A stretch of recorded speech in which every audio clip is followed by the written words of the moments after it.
You're listening to Rock Solid People, a podcast by Max King. The harder the conflict, the more glorious the triumph. Welcome to Rock Solid People. Today I'm joined by the CEO of Ability Tech, Peter Dempsey. Peter, welcome to the podcast. I am excited to hear about Ability Tech and what it is that you're producing as in the app. But before we get into that, just tell us a bit about yourself and a bit about your background. Yeah. So my background has been quite interesting and quite bumpy along the way. So I had a stroke when I was a kid. I was only 4 years old, and that really shocked my family. And because who's ever heard of a kid having a stroke? But which completely changed how I learned, how I did things with the stroke, especially since originally they thought the brain was completely fixed. Right, like the best advice the doctors could say was just make him comfortable. Right. Is that an expectation that there was going to be that was like a short life expectancy? Was it we're not sure how long Peter's going to be with us, so make him comfortable? Yeah. Well, I couldn't move at that time, and they gave me less than a few % chance to live. And if I did live, I would lose complete cognitive functioning, wouldn't be able to move, wouldn't be able to talk, things like that. So, yeah, it was like for my parents to hear that was just, absolutely full on. I pulled through, and the first thing I did was I grabbed my mum's hand, and like that's when she goes, right, he's alive. And since my dad was an electronic engineer, he completely said, no, I am not going to follow that advice. I'm going to see what he can do. I'm going to help him put the energy in, and we'll see what we get back. That's his, that was his complete mission at that point. And so really my dad and myself, and since my mum was a nurse, she could read the medical field. So we helped myself get back, and they had my parents had two more sisters, which also are now they've got jobs in the healthcare field, and really we moved forward as a family unit, really exploring what I could do, what I couldn't do. My sisters would help, as amazing as they are now, right? They were really frustrating sisters at that time. But yeah, one of my sisters, when I was in a wheelchair, my sister would sit in front of me, right, and play with my toys and go, I've got the car. I've got, 3 days. Right? It was completely nuts, right?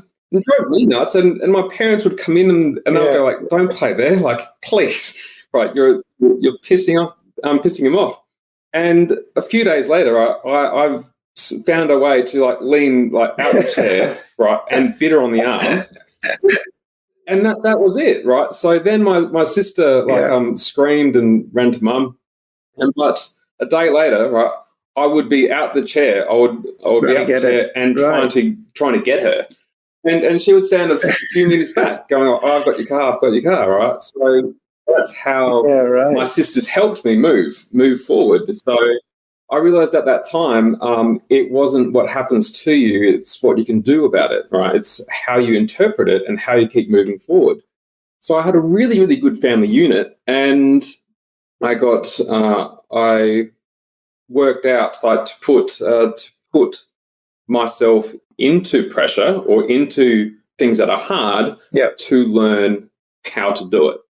And I've just really been following it ever since. I went through a normal school, went through a normal high school. I had really, really big challenges there, but again, it's steer towards the hard stuff. And I found my way into mental health, and that time, neuroplasticity was happening, so that gave me more drive to keep following that. And eventually I wanted to really work out how to talk because I couldn't talk well through to severe aphasia, and just the complexity of talking is really, really hard. Right, so it's really hard to interpret what you say, come up with an answer, say it well, right, and listen for the response. So all that processing, I had to learn manually, and so that took me a good 20 years. And luckily now my sister's a speech pathologist, right? So and really I've just followed that. So you really had to teach yourself how to speak. Yeah. That's it's something that we all. I've got a 3-month-old daughter. Yeah. And you can see that she's starting to try and speak. She's not forming words at the moment. We're waiting for the first one to come out. But to be sort of aware and conscious of that and to try and teach yourself, that's a remarkable thing to process and journey to go through. And I imagine there was a steely determination. Well, it was completely frustrating, right? I call frustration and determination the same thing, right? Yeah. It just depends on your viewpoint. But to think of words and not be able to say them, or have you ever had that feeling when you had the word on the tip of your tongue? Of course. I just can't get to it, right? So imagine that just hundreds and thousands of times a day, and you can't form a sentence, and you can't you just have it's a mind-boggling experience, but. Quite a journey, isn't it? From not being able to speak to teaching yourself to speak to being a public speaker. Yeah, you've really taken you run with the gauntlet there. That's quite a remarkable thing. And tell me, you've got Ability Tech now. We met down in Adelaide. You were trialing an app. Yep. I want to hear all about it. I think it's still in beta. I was on your website just before we jumped on this podcast. Just tell us a little bit about the company and what it is, the app that you've designed and developed. What's its purpose? Yeah. So it's so the app is going to be next phase of development is available to the public in about 2 months. Great. But it's really an app to help track the behaviours. So it's there to help tell you the truth.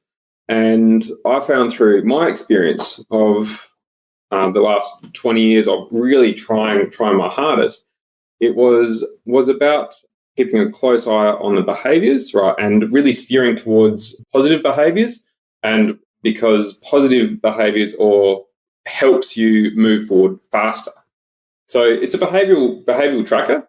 This program, this app, is there to help therapists, help support workers, help the LACs and NDIS actually understand where you really need help and to fill in the missing gaps, because it's extremely frustrating to when a therapist or an OT or the LAC, right, or the NDIS goes, what's going on? And you really can't remember it because you're so stressed out, or two, you're extremely exhausted, and three, you don't really understand where you need that help, all right, because you're really trying to deal with the problems and the challenges at that time. So it's trying to look back a month, you're like, where do I start? Yeah. And I think when you look back, if someone asks you, how are you? And you're supposed to reflect on a whole 12-month period, of course, you're naturally going to go to your last 3-4 weeks or that period, or you might say, back in December, I had a pretty tough month or something. So your app enables a day-to-day tracking of those behaviors, positive and also, and then has that as positive, negative, as well as give you a more transparent and more clear idea of what's actually going on. Because the way to move forward, especially for myself, is I wanted it to be tighter. I wanted it to I really wanted to understand where I needed help, and I didn't have all the answers. So if I just tracked it, that would save me an enormous time down the track, because the single data point that's it, right? The single data point would be a clue for therapists down the track. Might be a month, might be 2 months, and each time draws, it's like dropping breadcrumbs along the way about going, okay, cool. If people can see all the breadcrumbs, then that would help them make a choice and make a decision about where to move forward. Yeah, and where to support. And so you've been. It's available to the public now. So downloaded from the App Store. What are the next stages? I mean, you've been testing it for a while. Have you got a cohort of individuals that are on it at the moment and testing the functionality? Yeah. So we've got a number of people on it. A number of people love it already. I had one mother going the other day. It's like, I sleep a lot better. I'm like, what? Yeah, right. Like, okay. How do you correlate what's going on? And she's like, well, I've just simply put the data in, and I found out after about a week I sleep a lot better. I was like, okay, wow. And I was like, what's going on there? And she's like, when I go to bed, I just relax. And I was like, okay, if you relax, and what do you do meeting before? And she's like, well, I write up the notes. I write up a few notes of that day. I was like, okay, cool. Yeah. You're writing the notes down so your brain can relax and go to sleep. And there's a lot of people out there that have notes, have books about what's going on, and it's not in a format that can be easily interpreted. It's like 3 or 4 books. It's just and I think it's that process, isn't it, of knowledge that that you're not losing. If you've had a good day or a bad day and you've recorded that, it gives you a sense of comfort that you've recorded the mood that you're in, and that will then be tracked for everybody in the future to have. And you can see that, as you say, you can track your points, good days, bad days, and you can start to correlate them. Did you sleep well? Did you not sleep well? I mean, we've all got sort of watches and trackers and stuff like that, but it's about the collation of information to a central place. Yeah. And about keeping yourself accountable, right? I mean, we go on our phones like 50 times a day on average, right? And that's normally to surf social media, and it's normally pulling our attention away from our own lives. So just by tracking your family unit, which is the most important thing, that will help them in the long run. That will help the family unit in the long run. And the more we can right, the more data will be collected, and the better the decisions or outcomes it would be. So it's I've done it the really hard way. And I've actually made this for my parents about 30 years ago, because I realized just how frustrating and how much time I wasted trying to get through. So and I'm like, well, if I lived it, I'm around it all the time, and it's like, okay, and I help other people with this stuff now and into the future, and it's like all those 3 areas I'm over, and it's like there needs to be an easier way forward. So through the coronavirus, I saw through the pandemic last year, I saw a really good opportunity to make this come alive. So. No, that's great. And so you've obviously the vision for the company. Are you hoping to get? Have you got some numbers in your head that you'd like to reach? 1 million people on the app. What's your obviously it's a global app. It's not something that's it's really cool to see something that's technology based in the disability space that has a global appeal. Yeah. What have you set yourself as a target, mate? If 1 million people on the app will be good. Yeah, but it's just to help out and fill in the blanks for Adelaide and for Melbourne and Sydney, especially out in the Northern Territory. Right, they have less resources out there. Right, so I really would like it to impact out there, because it's really, really hard struggle. But I just would like to help as many people as I can. Really, that's awesome. And look, I've also noticed on your bio on LinkedIn, you're a mentor at Employment. Is it Employment SA? Yeah, Employment Options. Yeah, Employment Options. I'm really excited to hear a little bit more about that and what you do. We think there's a huge opportunity to get people involved in micro businesses or entrepreneurship, and and so you're actually doing this at the moment. What is your role at Employment Options? So at Employment Options, it's to mentor people with disabilities or on the NDIS to really start up and explore entrepreneurship. Since I've done it myself, I've gone from one side to the other side, being a speaker and a mentor, and my background's in mental health. I've really done it done it the hard ways. I've really done it, and I'm living proof that anything is possible. So my first mentor, the very first mentor, came back and said, like, hey, look, how would you like to help out other people with disabilities do the same thing? Try and start up their own thing and really impact. And I was like, yeah, I would love to do it. So I help people with disabilities start up or explore entrepreneurship. I've been, that's great. I had about 160 clients. And I really find it absolutely fun, like the level of resilience, determination, and creativity. That's something I see so much more, and in like stronger amounts. With people that are on the NDIS system, and they don't they can't give up, right? They don't want to give up, and just like seeing that spark, right? That going like, I will do it, right? You just watch me, right? That's something that encourages me to keep going and to keep pushing forward myself. So, yeah, look, and it's really important. I think we've talked about this as well. Sort of one of the things that we love, exactly that sense of giving someone genuine independence and genuine control. Yeah. If you're working for yourself and you are in control of your own destiny and you're making your own luck, if you want it, for whatever, you're making stuff happen yourself. Yeah.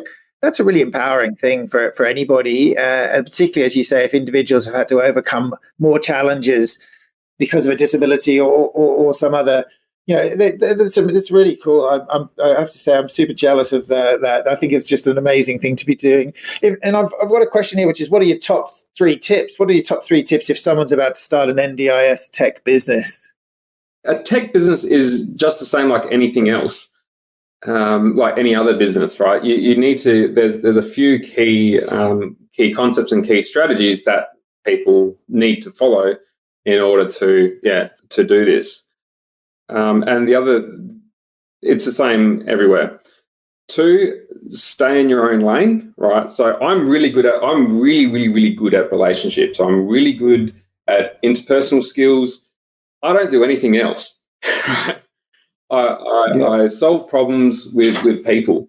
So if someone told me like, oh, there's this problem with the computer, there's like, I literally sneeze and computers break. That's my tech. That's my tech thing. Like, please do not get me anywhere near a computer. Like I have a few friends and they won't even let me on their computers, right? Just because I completely suffer. It's Peter. I always joke. I say to them, when the robots take over, they're just going to walk my wife near the computers and they're all going to short circuit. That's what I always say with her. So it's probably the same with yourself. Yeah. And so I'm not good at that, right? So find the I call them superheroes, or I call them geniuses. Find the geniuses that will support you and see your vision. The third thing is about attitude, right? I don't care about skills. I don't care about, or as much as I say that, I was find your superhero. But the attitude is the main thing that I look for, right? And the attitudes, I look at it like ingredients. You need a few ingredients in your in your team, right? And just finding the superheroes and having the attitude, and they can see the vision, and they can see like what's like how big the vision is.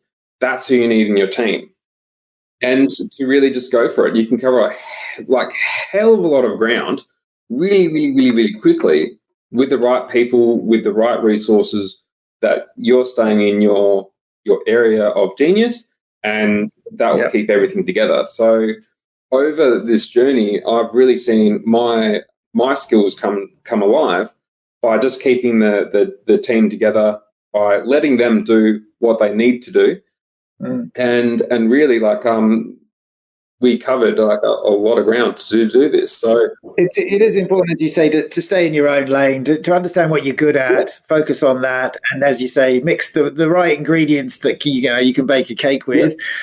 As opposed, that's good. And as you say, you can't hire, or you can't change people's attitude. They come with their attitudes, and they need to bring that, I guess, positive contribution. So yeah, great.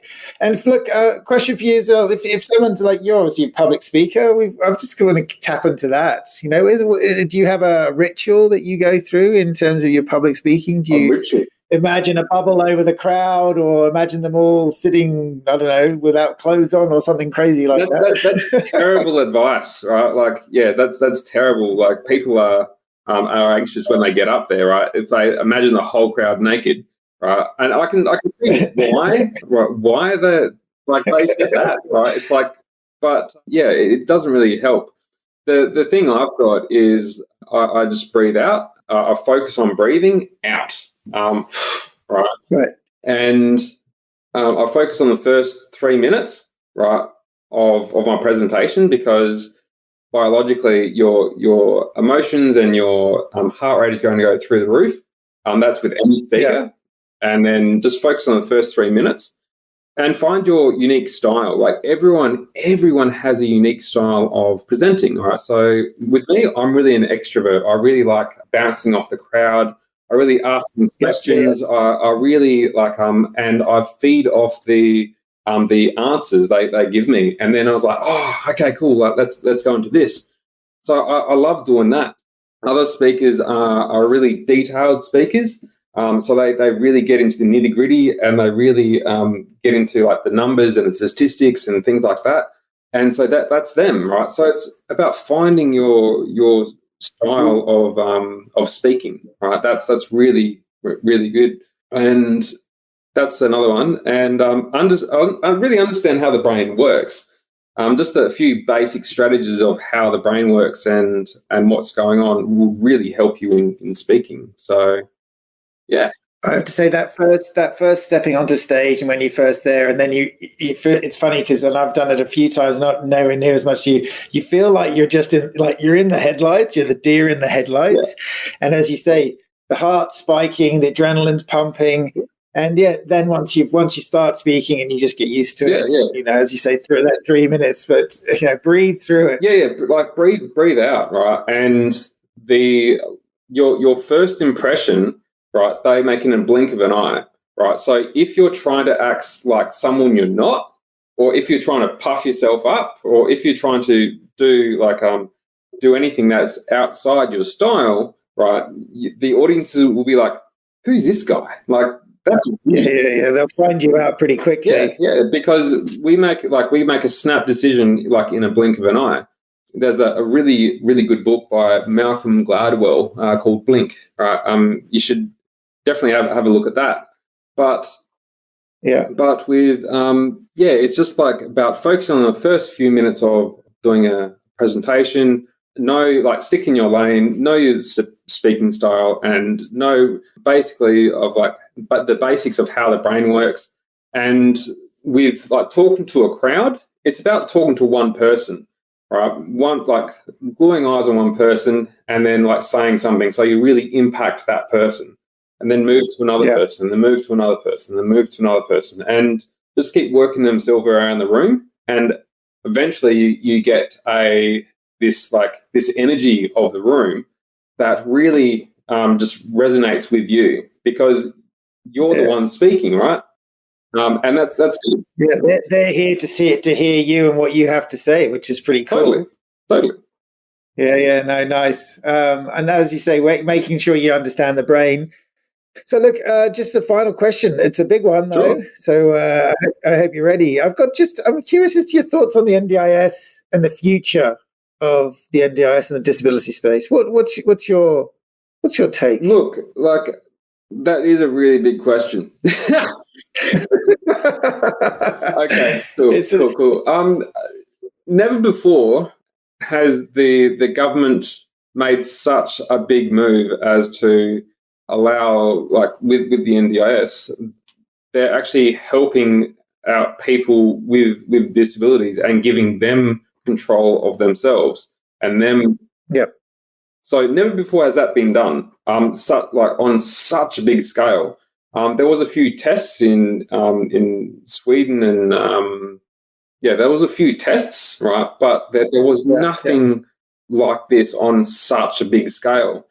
And for people with disabilities, they're actually going, wow, like, this is amazing. And I think the NDIS is just a front runner for the rest of the world, and to go like, hey, look, these people, the people need help, and if you give them a bit of help, they actually can go a long way. And it's actually like people with disabilities have like 3 or 4 times the resilience that normal workers have, right? I mean, that's huge for a business. They'll like, and the creativity is through the roof, because we've had to adapt, right? And it's not like a 9 to 5 job. 9 to 5, 5 o'clock kicks in, we go home, right? And we can leave our job at work, right? With a disability, it's like, no, it's like 24/7. You need to be creative. You need to solve problems every day.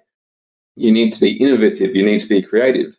And the NDIS is just a tool to help us live a life that's normal, or whatever that is. And I think it's a really, really good move that the Australian government has made. There's still a lot of tweaks. Yeah. No, I mean, I agree with you. I concur it, to be part of, and, I've been working with the NDIS in the NDIS space in 2017. Yeah. We have been incredibly proud of the work that we've done for our clients, and the effect that it has, the positive effects that we've seen, the positive changes that it's brought to people's lives. Yeah. As you say, just to have that control. So instead of being told which speech you did to go to, or told which appointment to go and see, they have the capacity to choose and make those informed choices. And if they don't like something, they change it. And that's really, it's been an incredible to sort of, as I say, now that we've had clients for 3 or 4 years, to see the development and changes that have been affected. It's quite empowering. And with that, right, it's up to us as it's up to the participant, right? And I know for myself, right, that the first plan I had, I never have really been in a position to make my own decisions, to have my own therapists, right? The ones that I wanted to see. I haven't really had that, like, to make decisions like that. I'm like, is this legit? Right? Like for like the first 6 months, I'm like, whoa, okay, cool. Yeah, where's the catch? Yeah, where's the catch? What's going on here? Right? And I've not really been in a position like that, right? So, but to have power, to have the control of going, hey, look, what do you want to do, and what do you want your goals to be? Right? That's huge. And just like for someone to, like one of my clients, he wants to get a bus, right? Like, I like to catch public transport. I'm like, that's amazing, right? And to have the support workers, right, things like that, to help him get onto a bus, that's amazing. Yeah. And that's really at the core of it, isn't it? To lead an ordinary life. That's, what the NDIS has said, is that they've set out to achieve. And really that's what we want. We want everybody in society contributing to the greater good of society, to lead ordinary lives. And that requires everybody to be included, whether it's children or old people or, wherever you're from, or, it's about an inclusive society. So look, and the NDIS, like, the NDIS system is a game changer, like complete game changer for not only the people with disabilities, but like their families, the family support, and the greater society. So, and I've been working with the influencers and leadership, things like that, if you just give like us a go, right? What can we do, right? And there's been so much influence. There's been so much ground covered that it's like it hasn't been there before. So yeah, it's completely amazing. Yeah. So just to wrap up, I think you're right. It's an amazing scheme. Just quickly on Ability Tech, is it www.abilitytech.com.au. Ability.com.au, and the app is called Support Report. So it helps families it helps families and therapists write better supports to understand what's going on, write better reports. So yeah, get better funding, and the funding is in the areas of support that you need. Yeah, wow. Well, congratulations. I think it's wonderful. I know that you're testing it at the moment. I've put my hand up to be part of that test. I don't know if we've got any of our participants using it, but we wish you all the best. It's an amazing journey. I can't wait to catch up with you when I'm back down in Adelaide. And thank you very much, Peter Dempsey. Thank you very much. All right, have a good day. I hope you've enjoyed listening to Rock Solid People. For more interviews, stay tuned.